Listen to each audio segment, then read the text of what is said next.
साजिशों का कोई चेहरा नहीं होता और हादिसों पर किसी का पहरा नहीं होता। नमस्ते, मैं हूं दिग्विजय सिंह। इंसान के रूप में कभी ऐसा हैवान देखा है जिसने हैवानियत की सारी हदें पार कर दी हों? इस एक अकेले आदमी ने 4 महिलाओं के साथ दुष्कर्म किया। इतना ही नहीं, महिलाओं को बेहद बेरहमी से मार डाला। यह कहानी आपके रोंगटे खड़ी कर देगी। ये एक सच्ची क्राइम घटना है। कहानी शुरू होती है 2010 में। एक 21 साल की एमबीए की छात्रा नेहा अहलावत 30 जुलाई 2010 की शाम करीब 6 बजे अपने घर से सेक्टर 38 वेस्ट में, ये चंडीगढ़ की कहानी है, वहां पर स्कूल से आती है, घर पहुंचती, घर से स्कूटी लेकर इंग्लिश स्पीकिंग क्लास के लिए निकली। वो निकली तो शाम को, लेकिन वापस घर नहीं लौटी।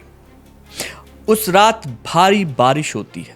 माँ बाप को लगा कि बारिश के बीच में जो है कहीं फंस गई होगी, लेकिन बारिश रुकी, उसके बावजूद वो नहीं लौटी।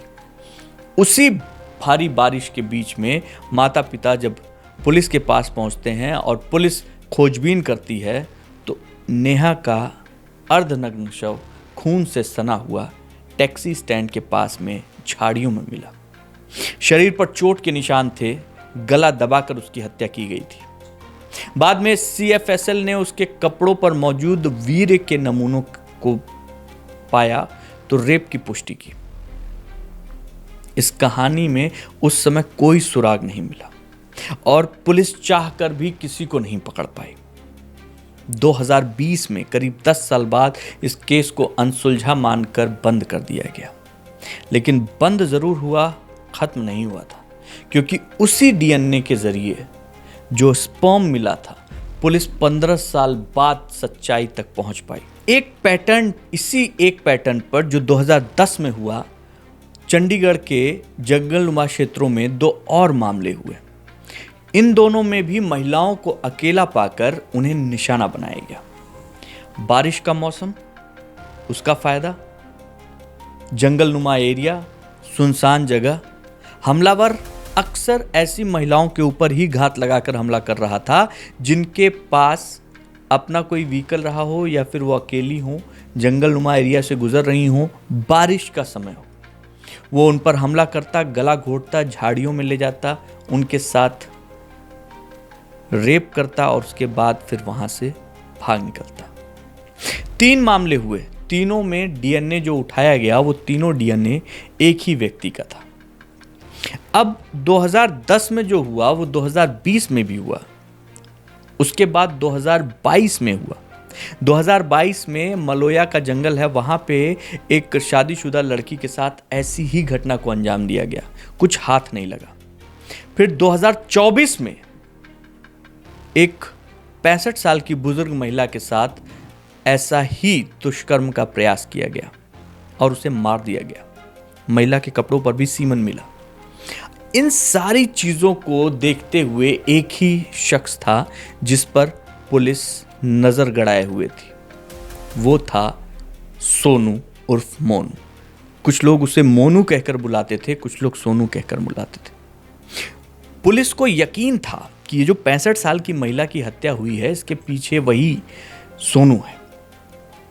दरअसल 2008 में जब वो 20 साल की लड़की थी जिसके साथ में जो है कुछ हुआ था चंडीगढ़ में, उससे पहले ही 2008 में कुछ ऐसा ही केस हिमाचल के चंबा में आया था, जहां एक बच्ची के साथ दुष्कर्म का मामला सामने आया था और उसके बाद उसे नुकीले पत्थर से कुचल कर मार दिया गया था। हिमाचल पुलिस ने इस मामले में जो आरोपी था सोनू, उसको गिरफ्तार किया, लेकिन कोई पुख्ता सबूत नहीं मिला, इसलिए कोर्ट ट्रायल के दौरान वो बरी हो गया। अब सोनू ही प्राइम सस्पेक्ट था और एक नहीं बल्कि 4 महिलाओं के साथ एक ही पैटर्न पे हत्या करना, उनका दुष्कर्म करना। 2010 में जो हुआ एक एमबीए की छात्रा के साथ, वो 2020 में हुआ, 2022 में हुआ, 2024 में हुआ। 6 मई 2024 को मोनू उर्फ सोनू जब वापस आता है चंडीगढ़ में, चूंकि वो ड्राइवर था, वो गाड़ियां चलाता था और नशे का आदी था, तो वो गाड़ियां लेकर इधर उधर जाता रहता था, वापस आता रहता था। उसको उम्मीद नहीं थी कि वो चंडीगढ़ में जैसे ही कदम रखेगा उसके साथ में कुछ ऐसा हो जाएगा। पुलिस घात लगाए बैठी थी और 6 मई 2024 को उसको पकड़ लिया जाता है। पहले एक ही झटके में वो सब नकार देता है, लेकिन जब पुलिस अपने अंदाज से बात करती है और डीएनए टेस्ट में तीनों केस मैच होते हैं उसके स्पर्म से, तब उसने तीनों हत्याओं की बात कबूल की। चौथी हत्या भी उसी ने की थी। मोबाइल फ़ोन भी उसके पास से मिला, जो कि बहुत समझदारी से वो अपने साथ में रखता ही नहीं था, लेकिन इस बार चूंकि वो थोड़ी सी लापरवाही कर बैठा तो उसके सीमेंस और मोबाइल फ़ोन की वजह से वो उसी सेक्टर 54 इलाके में मौजूद दिखा जहां उस 65 साल की बुजुर्ग महिला का शव मिला था। सोनू उर्फ मोनू को उम्र कैद की सज़ा। अब इस मामले में जो 2024 में शुरू हुआ, 2025 में फास्ट ट्रैक ने इस कुख्यात सीरियल किलर को एमबीए की छात्रा के साथ रेप मर्डर के जुर्म में उम्र कैद की सज़ा सुनाई गई। 50-50 हज़ार का जुर्माना अलग अलग धाराओं में लगा और इसी तरह जो दूसरे वारदात हैं उसके जो आरोप हैं उनकी अलग अलग से सुनवाई अभी अदालत में जारी है। ये एक ऐसा केस था जिसमें नशे ने एक इंसान को हैवान बना दिया। उसकी हैवानियत ने पूरे चंडीगढ़ को हिला कर रख दिया था।